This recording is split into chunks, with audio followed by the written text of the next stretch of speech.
De ces rencontres, de cette solidarité entre associations, naît un projet de festival tournant qui se concrétisera en 89.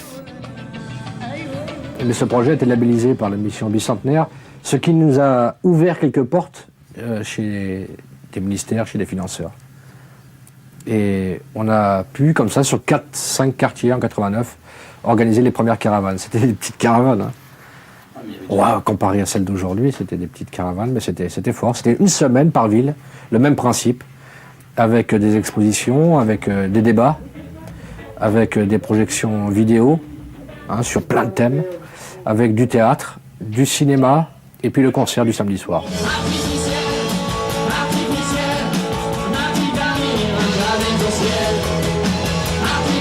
Ce projet a été doublement dynamique parce qu'on avait Wally avec nous, qui lui avait réussi à vraiment sensibiliser tout le milieu du rock parisien à venir faire des concerts dans ces quartiers.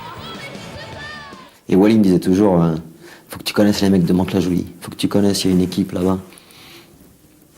Il savait que ce qu'on faisait avec la mano, ça allait apporter à ceux qui étaient là-bas et vice-versa. Et c'est comme ça qu'est née en 91 la première tournée de la Mano Negra, non pas à Paris, dans les salles parisiennes, mais en banlieue. Donc nous, tout contents de pouvoir accueillir ce groupe qui créait vraiment une dynamique sur les villes où ils passaient. On a participé avec eux à la première tournée banlieue.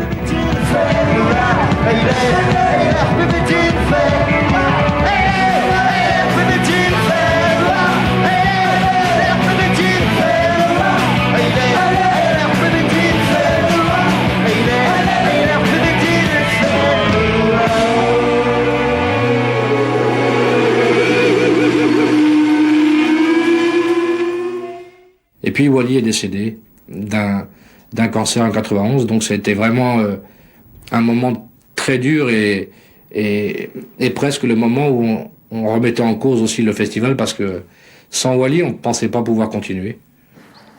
Bon, Wally, depuis que je suis minot, je le connais pour ses actions. Puis après, il habitait en face de chez moi, rue du Soleil, j'habite au 30, au 51. Et puis le matin, tu le croises, il a Libé, le monde dans la main. Des affiches de la mano, monte à la maison, écoute Massilia, tiens, ça c'est bien. Tu vois ce que je veux dire?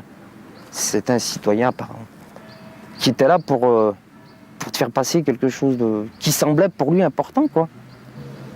Après, t'en fais ce que t'en veux, quoi, il te l'a dit.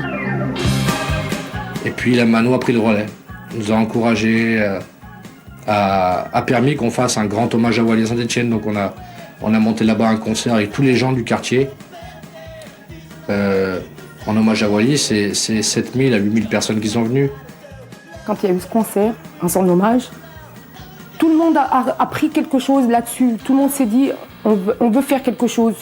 Même le plus petit des gamins, qui connaissait presque pas Wally, mais bon, il s'est dit c'était pour lui, donc il faut que je fasse pour lui. Putain. La mère de Wally, elle était aux cuisines, il y avait toutes les femmes. Tout ce cœur l'ouvrage, préparer la gamelle, tout. Même les charclots du quartier et tout, les mecs comme nous, d'autres chelous, des racistes ou quoi, eh ben, tac, ils ont mangé. Vraiment. Jusqu'au bout de Saint-Etienne, t'entendais la musique, que tu veux ou non, tu savais que ce soir-là, il y avait quelque chose, quoi. Et je pense que ce type de concert, avec le reportage qui a été diffusé, a permis quelque part de casser les murs, parce que c'était pour la première fois un quartier qui invitait tout le reste de la ville à partager un moment avec la mano, avec tous les gens du quartier qui travaillaient sur ce concert. Il y a encore plein de liens qui se créent avec des personnes qu'on connaît ni en noir ni en blanc. La première fois que tu vois ce type qui arrive à Caravane, tu t'accroches avec lui parce que c'est la Caravane, t'es dans un esprit de fête, t'es dans un esprit de contact, t'es dans un esprit... Et tout ça, on le doit à lui, quoi.